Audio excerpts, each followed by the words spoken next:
back in just a moment.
What do you guys want to talk about?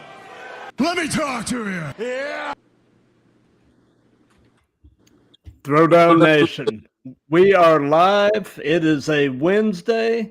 We are rolling on Instagram, YouTube, Twitter /X, Facebook, and Twitch. It is episode 178 of the Throwdown, where we celebrate the art and sport of professional wrestling with a strong focus on the indies. I'm your host, Matt, and today we are throwing down with a wrestler and newly minted color commentator based out of Florida. Fairly new to the business, but already making a big splash in many aspects. The Midwest Bluebird himself, Mr. Gage Holloway. How you doing, Gage? I'm doing great, Matt. How are you? Man, if I were, you popped on early, and I am so glad you did. I've had the best time getting to know you a little better before we went on the air. This is going to be great. Yeah, I'm really excited. Thank you for having me. I really do appreciate it. Well, dude, I have been absolutely looking forward to this one. And looking over in the Instagram chat, we've already got some people filtering in, including GMJ. Oh, okay. Yeah. But George is in the house. All right, DMJ. Thank you, big bro. Thank you for popping out. And Dallas Dash is also in the Oh yeah, audience. Dallas. Another good guy. Yeah, Dallas was on CCP, man. He had a killer match, man. One of my favorites, truly. Absolutely. So, as we're getting started, let me direct your attention to the ticker that's running on the bottom of the screen. That contains all or at least most of Gage's social media accounts along with mine. So do us a favor, if you aren't a follower or subscriber, take the time and go to each of our platforms and do so. It definitely helps both of us. Absolutely. And for those of you that are watching this live, if you have questions or comments, just throw them in the chat and we'll either handle them as we go or do a little Q&A at the end. So we'll go ahead and get started with the first and the most obvious question, and that is, how long have you been wrestling? I have been training for about 7 months now. I originally started training in September of 2023 at another wrestling school, and I was there for about 8 months.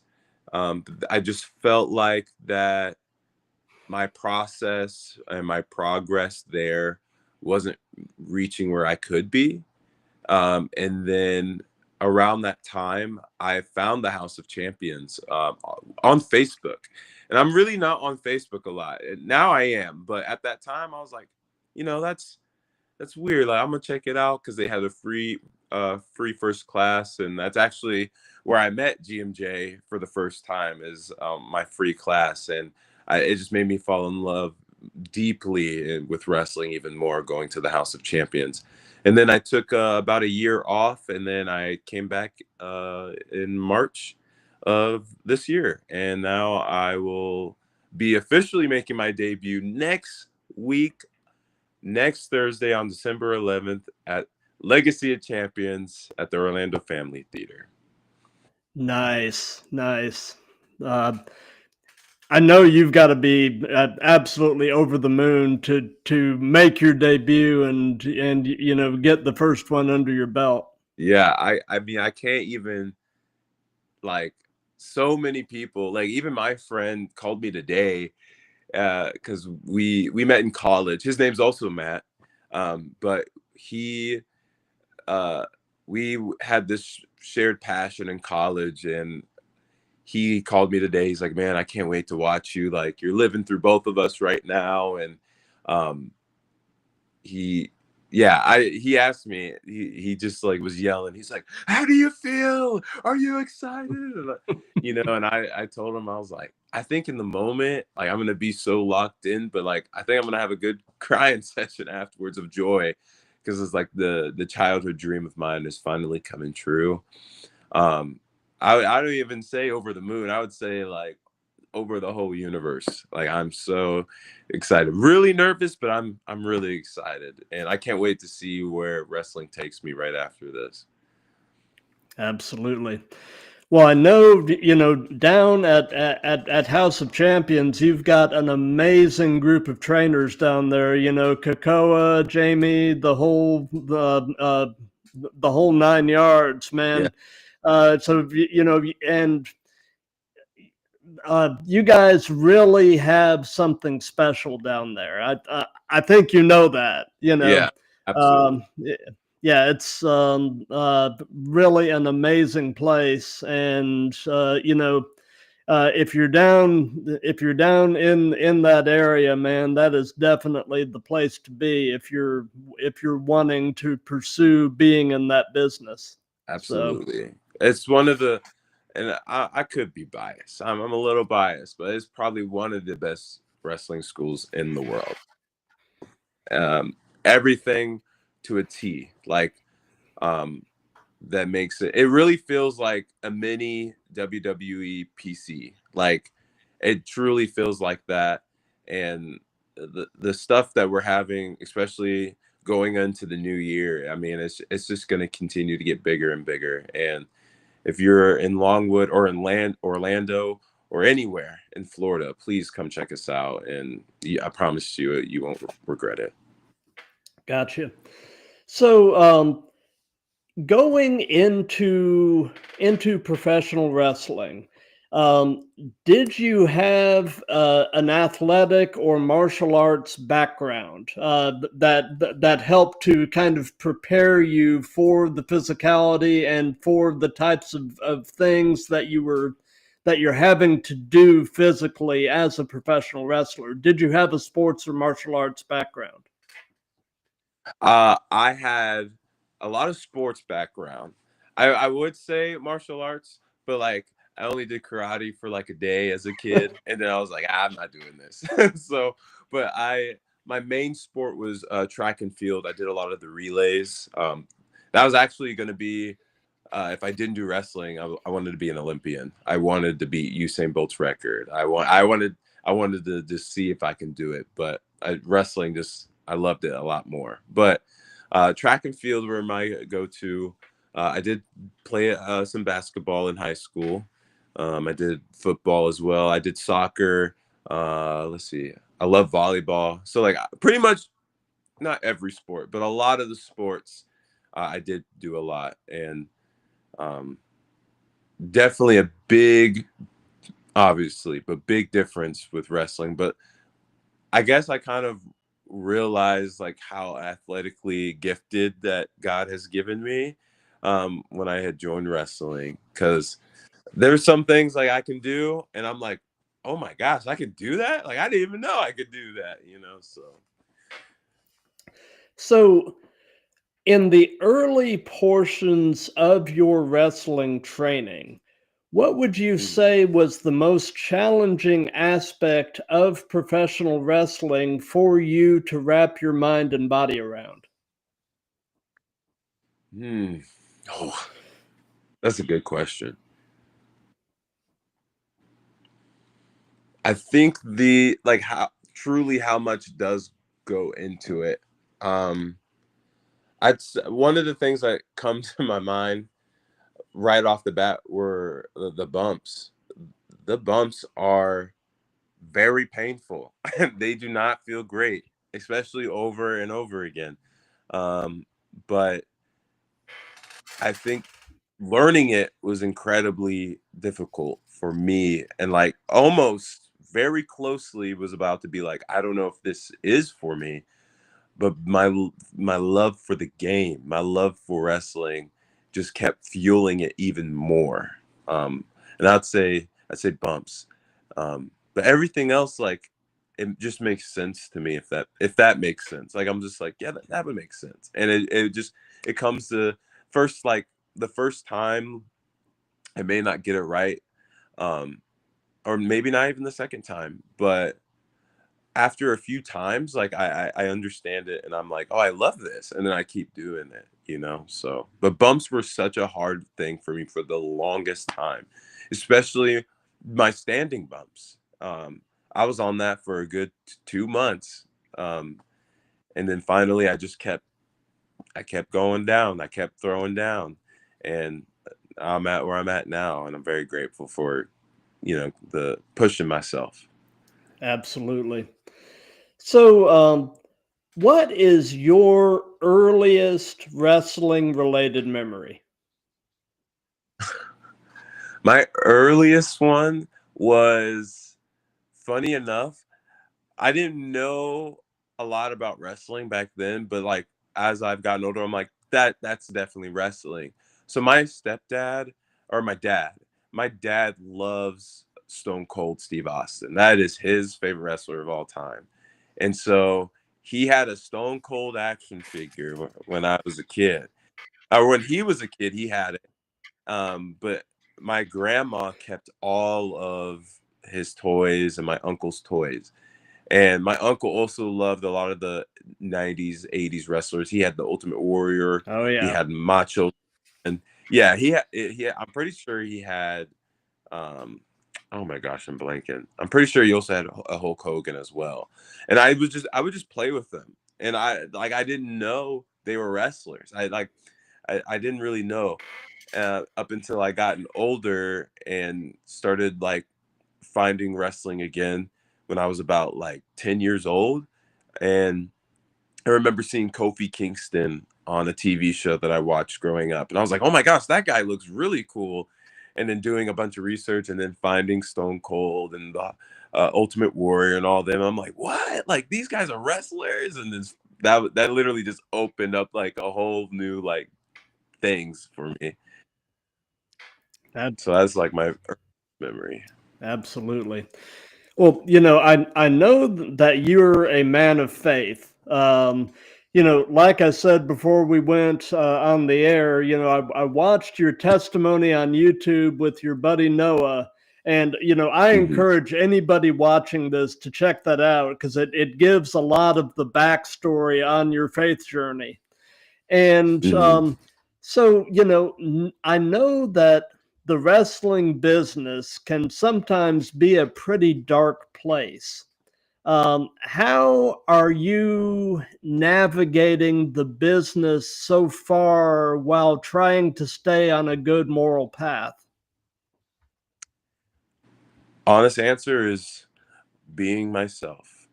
I've not changed like who I am for wrestling, and I think that's why I kind of took that year off so I wouldn't have to change, and being like actually like I'm okay with being who I am.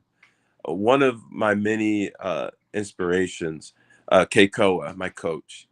I remember we were doing a promo class, and I was basically being like a Jey Uso, and it was very lighthearted. But he was like, "Your promo was great, but just one of the things, man, like stop being Jay." And to me, I took that as like, man, I don't have to be someone that I'm not. I just have to be myself. And I saw a little comment from Nick. Got to be yourself. Love that. Yeah. Thank you. But yeah, I mean, like you said, I am a man of God, and that was like the main thing that I didn't want to change about my wrestling was like I want people to know that I am that, and I'm not afraid of it. I'm just gonna be me. I'm gonna share, like, even if like it's a very small percent of people who may not like it or do like it. And if God uses me to just maybe even plant that seed in them to be like, maybe it's time to open up that Bible we haven't opened in a few years, or maybe I need to go to church again and just see what's new with that. Like if God uses me for that reason, then I'm all for it. And I'm just going to stay true to myself. I'm not going to change. And, you know, and it's quite challenging at times because I have been put in some situations where it goes against what I believe, but I just remember I'm like, I can just say no. Yeah. And their opportunities will come my way. Whoops. Looks like we lost him. Hopefully he'll be back on in just a sec.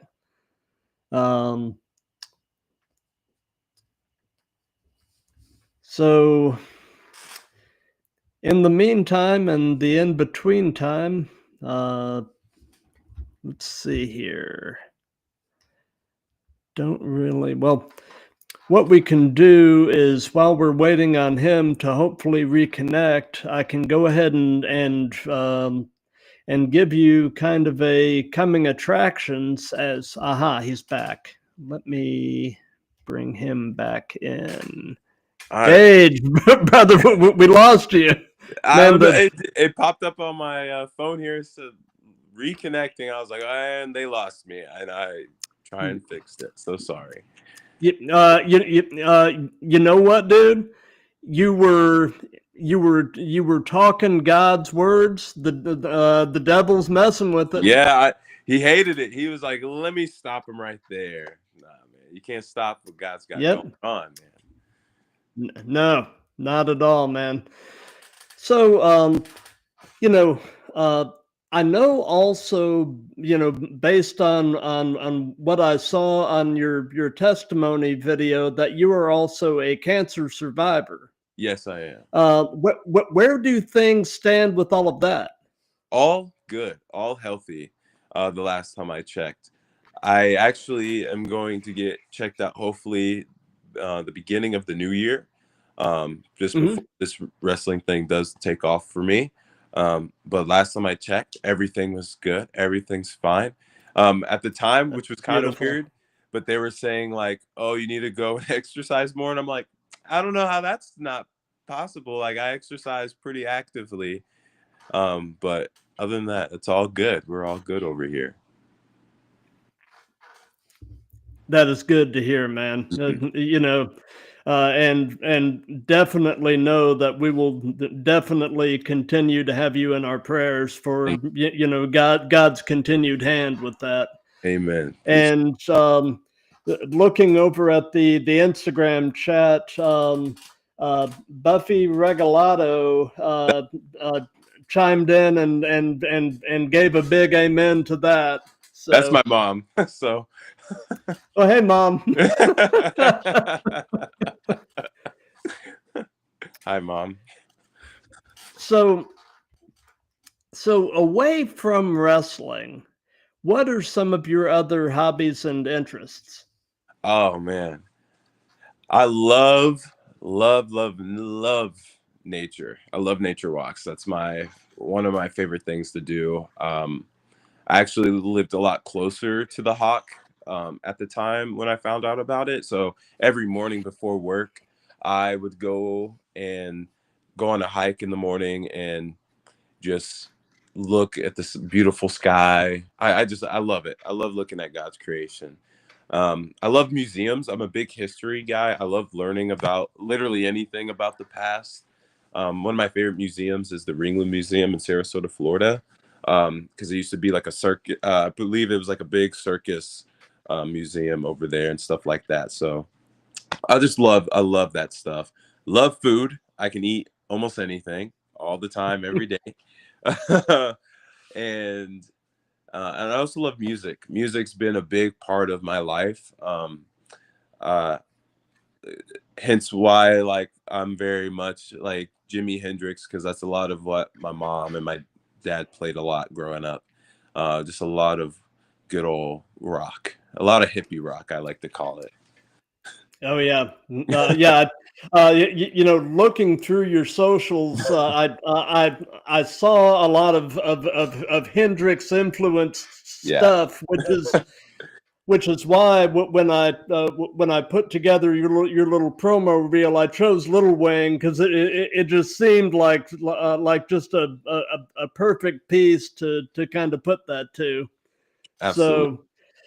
So is your interest in nature where the Midwest Bluebird nickname came from? Yes and no. Yes, because again, I love nature, and no, it's mostly because I'm originally from Joplin, Missouri, and I grew up hippie. Like my mom's in the chat right now, she would tell you, I'm the biggest hippie out of our entire family. I was doing running outside with no shoes on. I'm climbing trees. I like just love nature as a kid. Um, but the whole like origin behind it mostly is the bluebird. The state bird from Missouri is the eastern bluebird, and then I'm from the Midwest. But the the nostalgia feeling that I felt as a kid, the more freeing that I ever felt was when I was outside and I was just climbing trees, and then as I was getting older, finding more nature hikes and listening to my favorite type of music like that, I felt complete, you know and I felt like bringing that into wrestling kind of was like, again, like being myself, like not having to be anything that I don't feel like I need to be, and like also showing the younger kids that, oh, he's just himself all the time. This isn't a character to him. I want to be like Gage, not like be like Gage, but I want to be like myself, just like Gage. Absolutely. So you were mentioning a love of music. That's really right up my alley as well. When I started doing live streaming, Hmm. I got started back in January of 2024, and my first 6 months or so doing this show, I was actually doing the same type of thing, but talking with unsigned bands. Oh, wow. I'm a hobbyist musician myself. I play bass and a little bit of rhythm guitar. Me too. I play bass too. That's so cool. Really? Yeah, I do. Very I cool. have two bass guitars right in front of me right now. Yeah, mine are sitting right over there. I've got an Ibanez 5-string and a Dean 4-string. Man, I love my Ibanez. But Man. yeah, and so yeah, I mean, and the occasions where I can talk both music and wrestling with a single guest is really cool. I had Max Danziger on a while back, Great guy. and oh yeah, had an absolute blast with him, and being able to talk shop, both music and wrestling with him was just beyond cool. So Yeah. This is another outside of wrestling question, but outside of wrestling, what person inspires you the most and why? Outside of wrestling. Yeah. Man. I'm gonna say Bob Marley. Bob Marley is such a big inspiration. I think another big part of who I am. The way he wrote his feelings in music. He was also a big believer in God. Like a lot of his albums were named after chapters in the Bible, and the interviews that I would listen to, like I want to embody what he believed as well. He just never changed. He was always so down and rooted to what he truly believed in. And I would also say too, like another person that inspires me to do is honestly my younger sister. My younger sister Sylvia. She's my best friend, and she's been there through literally all of my life, as I have for hers. And just recently, I've been growing a real deep appreciation for her, and like she, out of all my family, we're one of the first people that really believed in me about doing anything that I wanted to do, and just having her by my side and help and just keep rooting me on and letting me be big brother sometimes. And most of the time, like, even though I'm telling everybody in the world, I never tell anybody, but sometimes her being the big sister for me when I needed somebody, like, and she was there. So Sylvia, my younger sister, man, she's truly a beautiful souled person. Like, she's awesome. That's awesome. Mm-hmm. So, what does your family think about all of this? What do they think about the fact that you are pursuing your dreams as a professional wrestler? At first, they were like a little nervous. They were like, Gage, I don't know. But over time, one of the things my dad told me, and I remember to this day, and like I hold very dear to my heart. I remember we're all out as a family in the garage talking, and my dad came up to me. This was around the time, this is 2022, and he comes up to me. He's like, Gage, you're going to be the best wrestler in the world. And this is like, again, around the time I was first talking about it. And that's when it's really started to plant the seeds in them. And because they saw how serious and how bad I wanted it. And when they started seeing me on Instagram and the videos flying around and stuff, the more they got excited, the more they're like, oh, wow, like Gage can do that? Gage can do this. I believe in him. And they've been supporting me, especially a lot recently. They've been supporting me on my dreams, but they were worried at first. They were like, I don't know, Gage, we want you to make sure you have a job and you're out paying bills and you can live out on your own. But once they saw the man that I've been growing into, without a doubt, they were like, oh yeah, he can 100% do it. Got you. So, if you could only be one, would you rather be great in the ring or great on the mic? Oh man. I won't lie. I feel like I'm pretty good on the mic. I mean, you've heard some of my commentary. I'm not afraid to speak my mind. So Yeah. I would always want to be better in the ring, always. Like, because I think of like the greats, like Shawn Michaels. Like, he is just able to just like transform, like through whatever match he's put in. Like I mean, that's why he's literally one of the greats to do it. John Cena, like especially with this retirement tour we've been watching, like he's been putting on the one of the greatest, like I would say one of the best matches of his career, and it's all towards the end. And AJ Styles, I'd say Kenny Omega. Um, I mean, the list goes on. Like these guys, as they're getting older, they're just continuously getting better, and they're putting out the best matches possible for the people until they do have to go and hang up their boots. So I would say that if I'm able to do that my whole wrestling career, where as I'm getting older, I'm understanding it more, and I can put on the best matches for the people, like I'll sign me up 100%. Yeah. Yeah. You know, it was funny the other night. Did you see Braun Breaker's promo Yeah, Monday I night? did.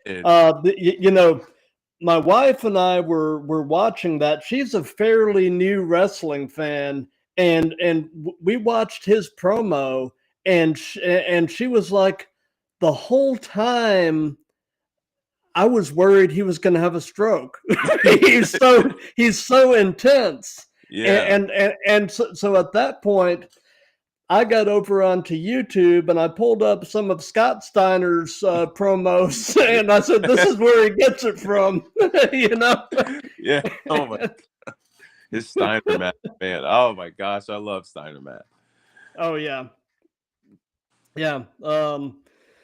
So do you have, well, you know, you're still very new to the business, so you may really not have an opinion on this yet. Hmm. But do you have a preference as far as working heel or babyface? Oh man, I'm such a big babyface guy. I hear it all the time from the boys. Um, but I would not mind dabbling in some heel stuff, especially some of the drills that we do at the House of Champions. We're kind of like forced to, all right, be a heel. And I tried to do it the other day, and it wasn't the greatest, but I know if I like really like focused and I thought of like what's the opposite of what I'm doing now, can I do it, you know? But I would love to play heel because like, you know, I think I'd be a pretty good bad guy. I think I'd be a funny bad guy, but I would be a really good bad guy if I really focused, you know? But babyface all the way. I love the people. I love making people feel good things. Yeah, yeah. You know, somebody who recently has gone on a run as a heel that has totally surprised me of how good of a heel he is Ricochet. Oh my gosh, yes. He I is mean, so good at it. It's insane. Like I think if if he stayed with WWE and they just pulled the trigger, I think he would be one of the hottest heels right now in WWE. But yeah, I'm glad he's doing it in AEW because it really showcased, because a lot of people, like have trashed him online of how bad his promos and all those other things are that he does. But I think once he just turned that switch on playing heel, oh my yeah. god, he's been so entertaining. He's been so Oh yeah. entertaining. And you know, somebody else who you know, really, and until his AEW run, you really didn't know how good of a talker he is Will Ospreay.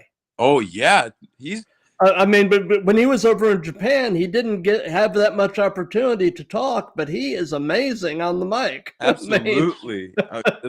In the way he he has the fans in his hands. Like he's another like a really good talent, and he's just getting started. Like he's not even yeah. close to being done.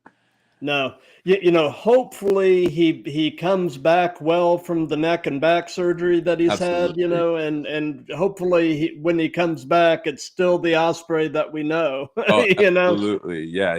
I I don't think he'll had missed a beat, man. Like I No, loved New Japan stuff, and I watched a lot. Like when I discovered wrestling outside of WWE in high school, he was like one of the first guys. I was like, holy crap! Like this guy's awesome. Like the things that he can do is intense and insane and just so cool. Actually, I on my birthday, these last few weeks ago, my parents wanted to have me over, and all we did was watch Will Ospreay matches on YouTube, and they're like, "This guy's nuts." So, yeah, yep.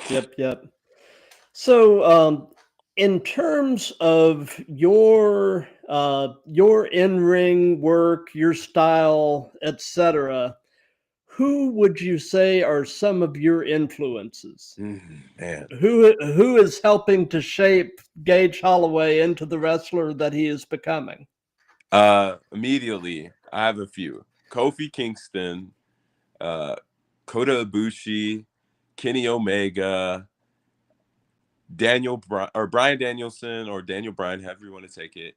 And one last one. Um, I would say those are my top four right now. Not right now, but those are the guys that really shaped who I am wanting to become, especially Kofi and Coda. Yeah. I watched them a lot in high school.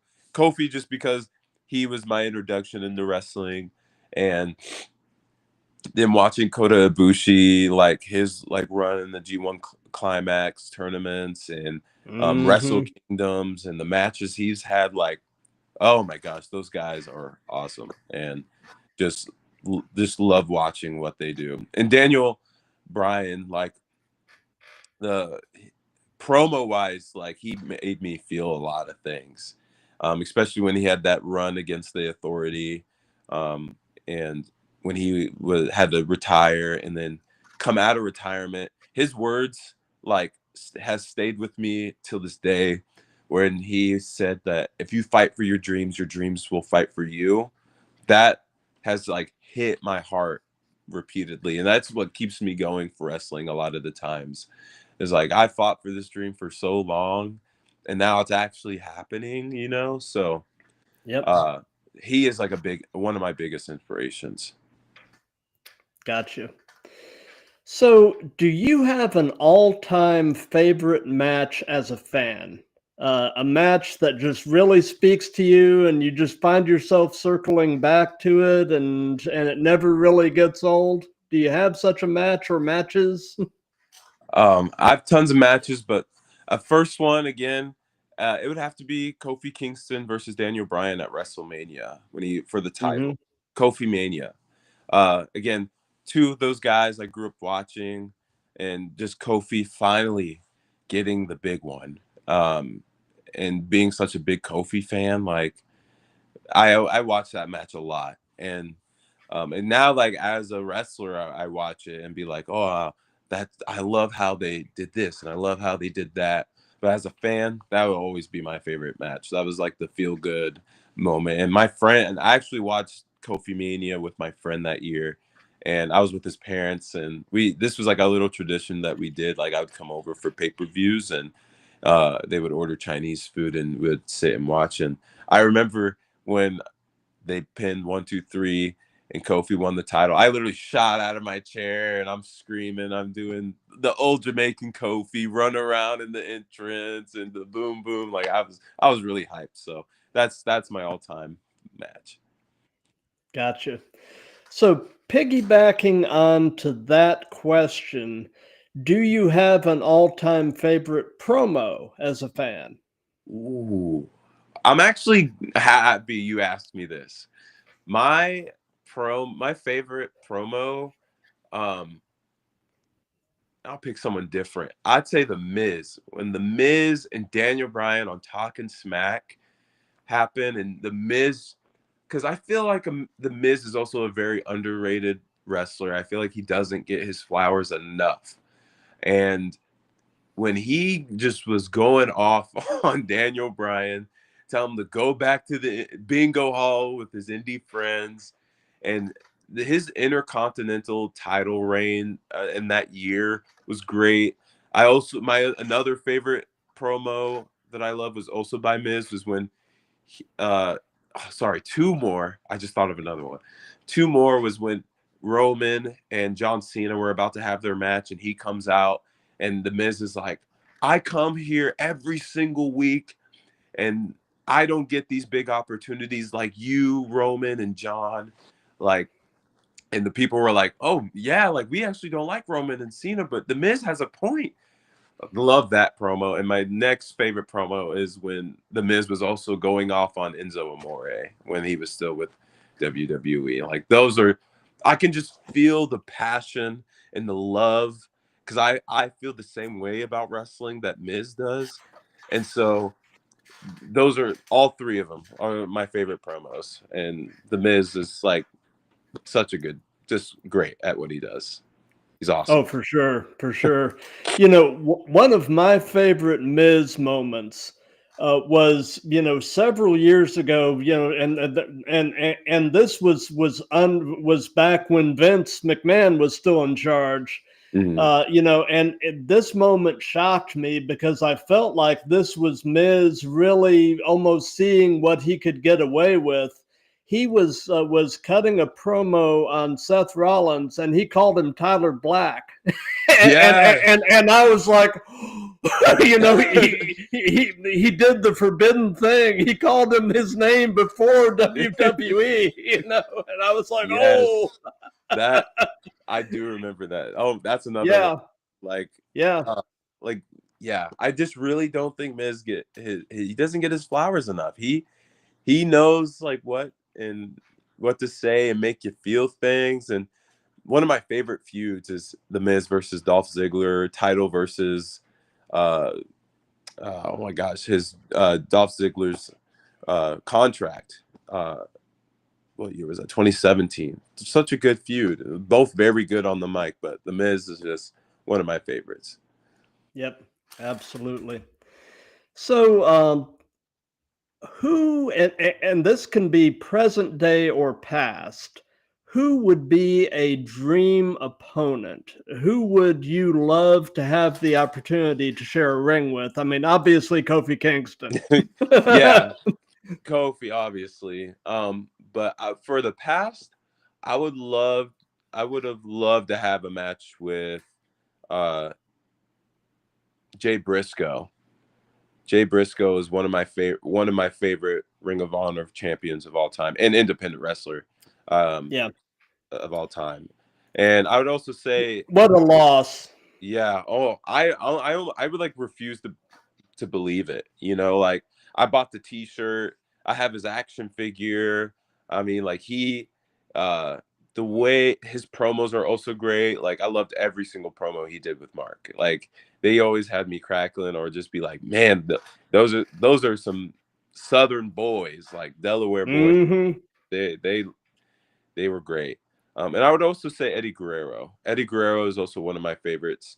I love watching his matches, and even I mean, kind of we have him now, Dominic Mysterio. You know, like he's getting up there. He's a great worker, and I would love to hopefully cross paths with him one day. But Eddie Guerrero, Yeah. 100%. Yep. Yep. So, of your cohorts out on the indies right now, who, in your opinion, has the best walkout? Who does the best presentation of themselves on their way to the ring? All right, I'm not being biased when I say this. This is honestly the truth, and I'll give you the reason why. I'll give you my Okay. top three, no order. Just Okay. GMJ, Jamie Stanley, and Keikoa. And I'll tell you why all those guys. Okay. I've asked them on like personal time. I'm like, guys, can I please get your theme music? Because I listen to their music every day. One or the other, I would listen to one of them. And when I get to see them come out to their music, it makes me feel like a little kid again and be like, oh my gosh, this is so cool. But with GMJ and Keikoa especially, because I've seen them the most with their entrance music, especially how Keikoa, the Hawaiian warrior, he comes out with his, I want to say like jacket vest thing, and the mask he has on, and then just I can just feel the like he's truly a warrior in the moment. He's like I can feel the powers like coursing through his veins. Like I can feel it. And when the warrior like plays in the beginning, I'm like, oh, like it ejects me. It gets me. And the same thing with GMJ's. I was listening to his today. His little like intro, take that, take that, gotta take. Like it just, I love it. And then to see him come out with his swagger, and you know, he's my big brother, man. I love seeing him in his element, because like that's one of the things that obviously we bond over. But seeing him go and do his entrance and talk to the people and all that stuff in his entrance is awesome. So those are my top three. They're all really great. Gotcha.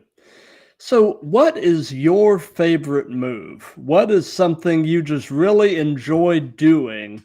And on the flip side of that, is there a move that you won't do or you would at least rather not do? And that can be giving or receiving.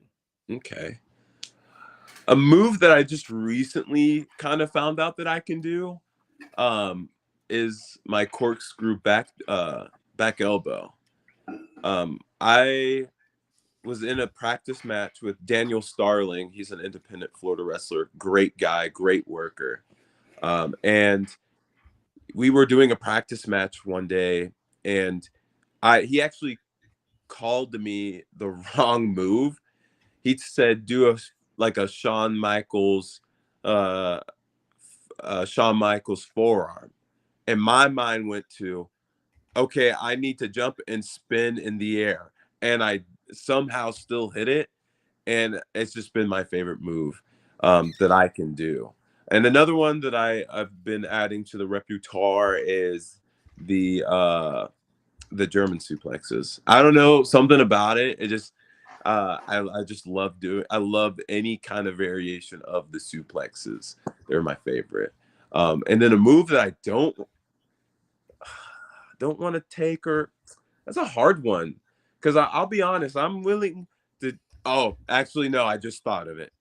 That same day that I was wrestling Daniel Starling, when me and Big Boy Patty were doing some moves and we're trying out what would fit, and he did this pump handle exploder. Basically, I can only imagine coming from him. Yeah, because I mean, listen, he's a big boy, you know. Yeah. He can move. He one of my favorites to work with for sure. But that was the one move I told him afterwards. I was like, that hurt, and I don't ever want to take that again, because he literally because I'm 6'6", I'm 195. I mean, threw me over his head like I was nothing, and I landed so bad on that ring, and I was like, I'm never taking that move ever again. Gotcha. So, that's actually a perfect segue to my next question. Would you say that's the worst bump you have taken? Absolutely.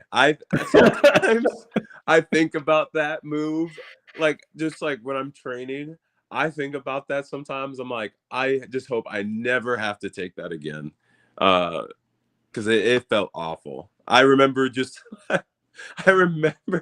Patty does the move, I land, And usually I get right back up from like, training or whatever. I laid there for a good 10 minutes.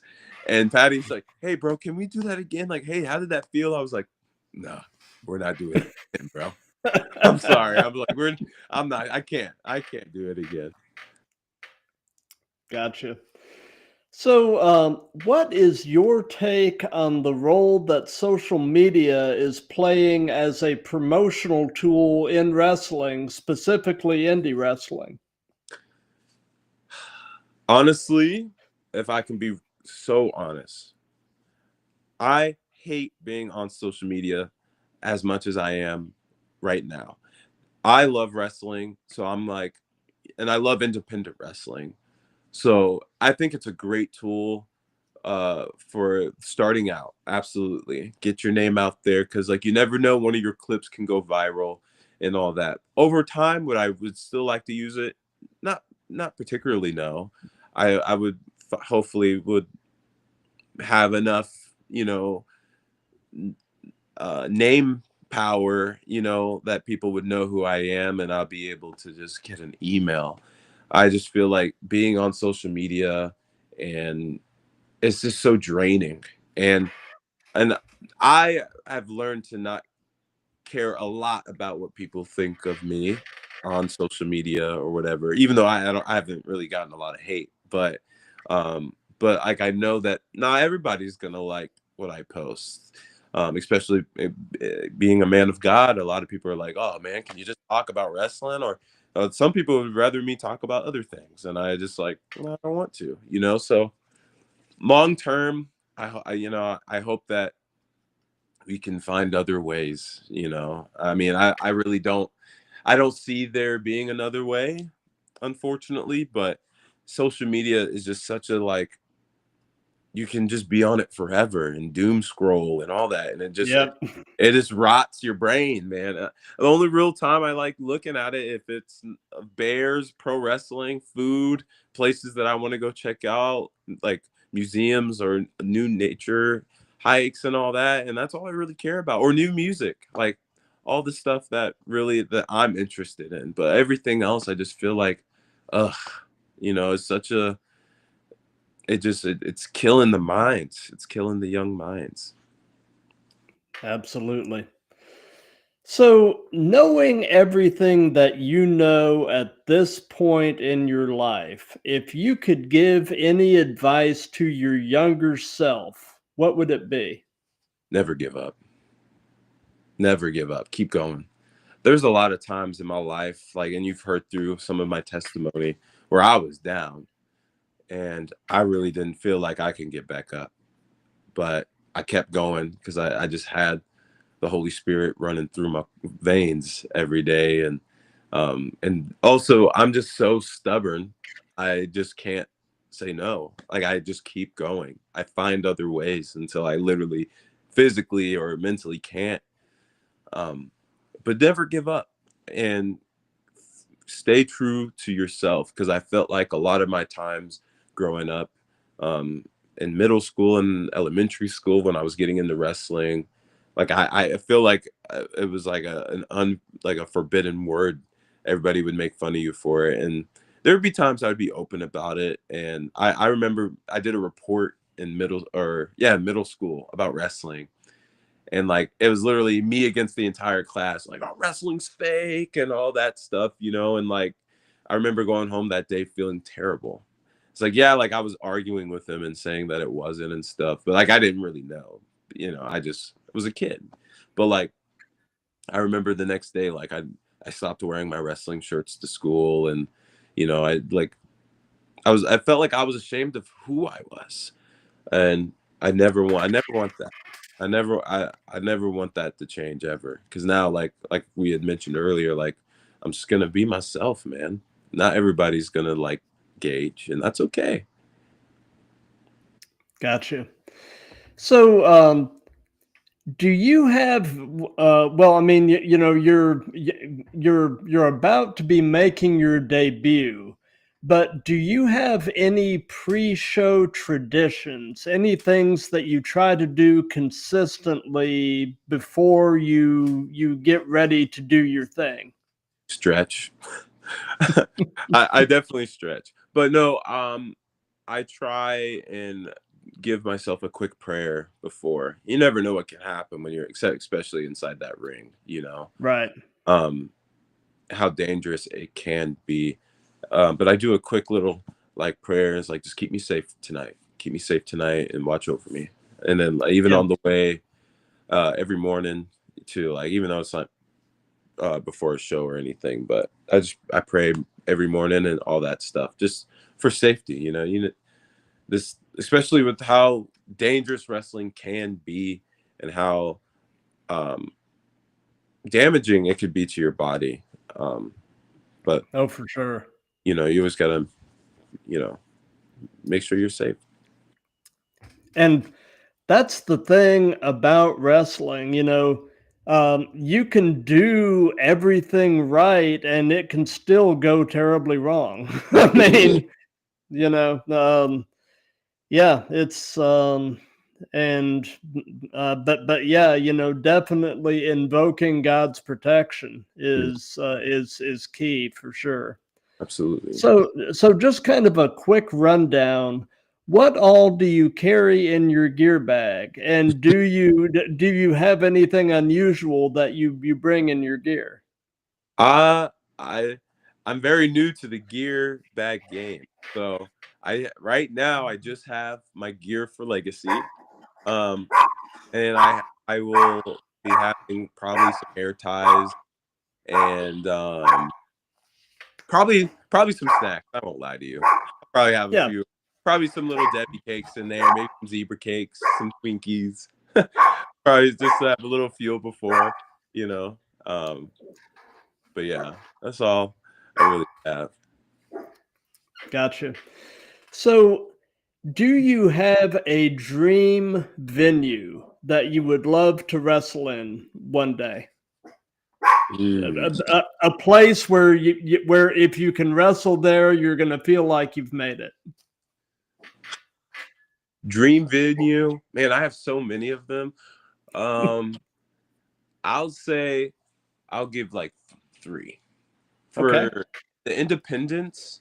I really want to wrestle um at the venue we were just at. It was, oh my gosh, I can't remember the venue, but it was in North Carolina, with Ennis and Slade Porter. They had their match, and GMJ made his debut there.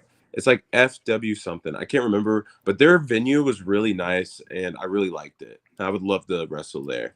But like my all-time, like I made it, um, is Tokyo Dome. I feel like if I got to wrestle on like Wrestle Kingdom or something, like Oh yeah. that will be, that's like my WrestleMania moment. Like, yeah, obviously like WrestleMania would be cool, but like Tokyo Dome, if I got to do that before, oh man, that Yeah. would be like icing. Absolutely. And the Japanese fans are so different than American fans, Oh yeah, so different. But like I love it though. Because I always like the different. I like the uniqueness from like what we were used to watch from here in America. Like I was watching AJ Styles versus Tetsu Naito at Wrestle Kingdom. I don't which one I remember which one it was, but I just remember like they were coming out. Oh, they were coming out. That's the top for y'all who are listening. They were coming out, and like the announcers would announce their name, and you would hear a little pop in the crowd, and then it would go back down. Oh, she was going a little psycho, so I had to go get her and bring her over here. This is Lady. oh, lady, how are you? You're so cute. It reminds me of my dog. His name's Max. He's a long hair teacup Chihuahua mix. Yeah, Lady is she's a Chihuahua miniature pinscher mix. Oh, And she heard my son coming home upstairs, and so she was just letting me know, hey, he's here. yeah, that's so nice. So you know something that we've done in all of these that's just been kind of fun is we've let the current guest pose a question for the next guest.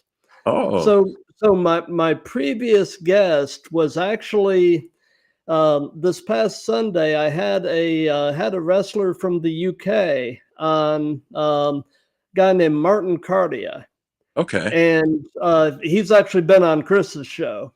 Nice. But so the question that he posed is, what are your aspirations and your plans for the next 6 months in terms of your wrestling career?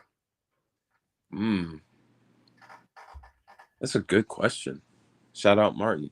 I'd say my goal is, one of them for sure, is to get fully greenlit and be able to wrestle outside of the House of Champions, and just have a few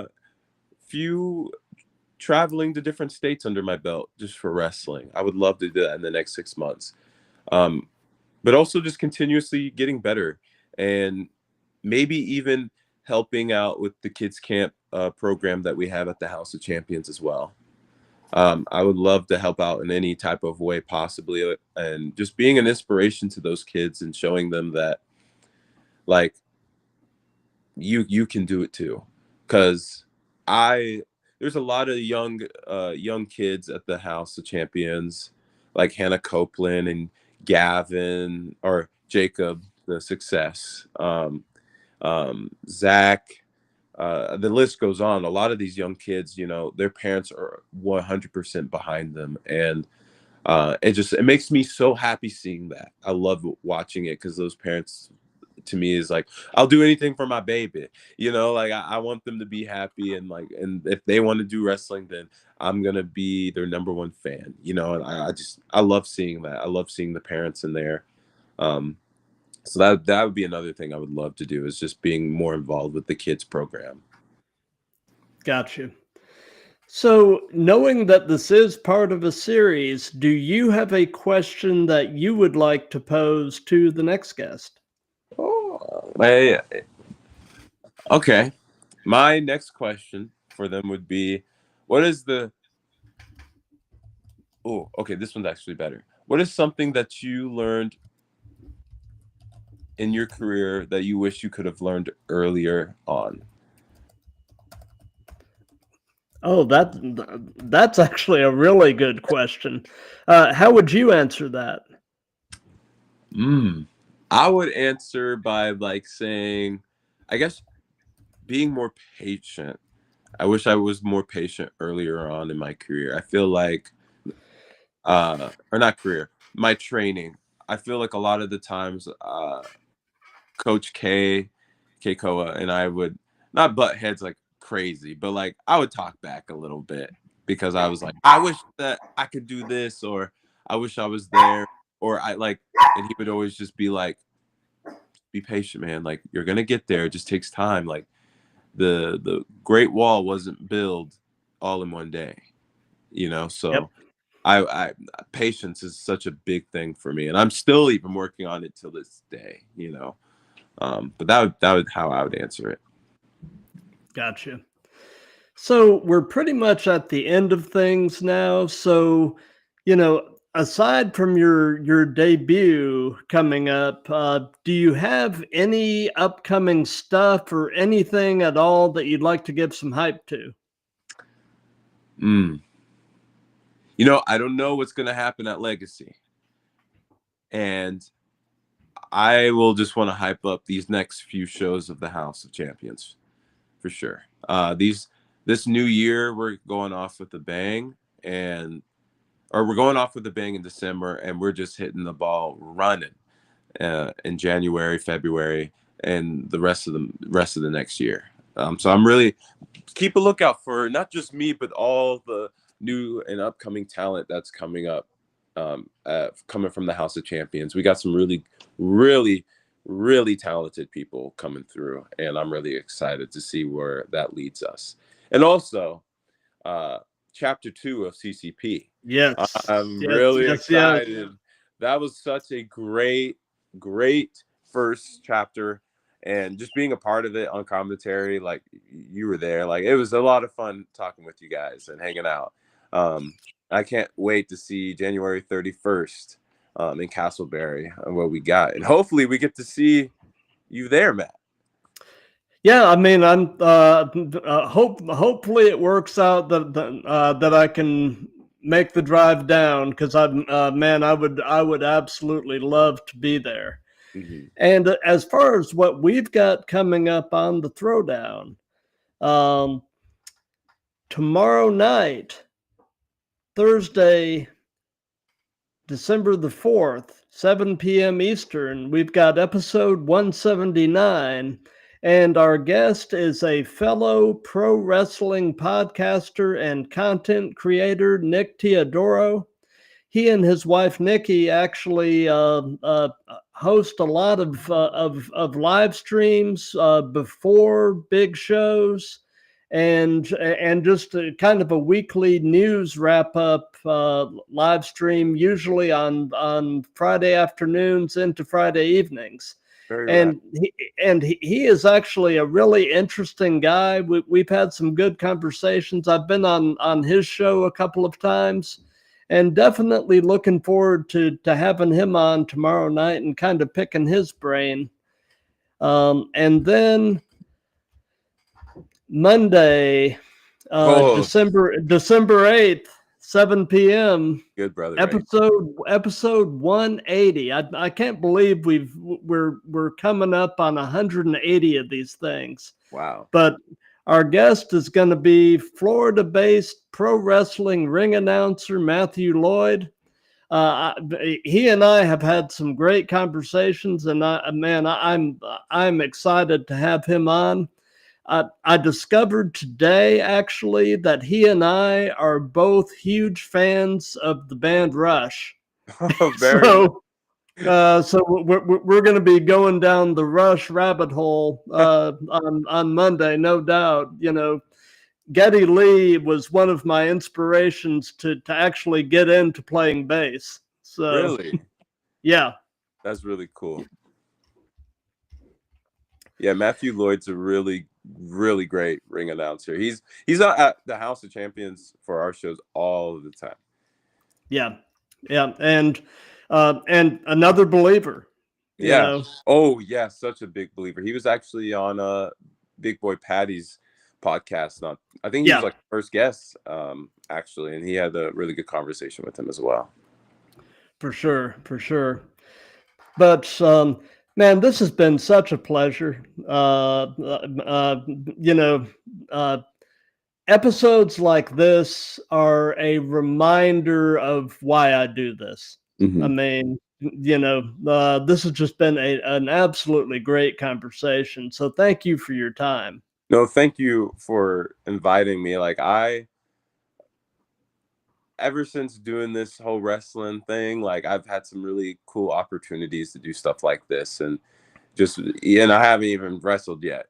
Like, so just think people like you thinking of me and having me involved in stuff like this. It truly means the world to me and Little Gage. So thank you. Absolutely. And, for those of you that have been watching this live, thank you. For those of you that'll be seeing this on replays and, clips on the web or whatever, thank you for that. Again, if you like what we've got going here, do the old like, comment, share, and subscribe. And before we wrap all this up, do you have any final words, Gage? Peace and love always to everybody. Absolutely. And until tomorrow night with Nick Teodoro, be good to each other, love each other, and let's keep throwing down.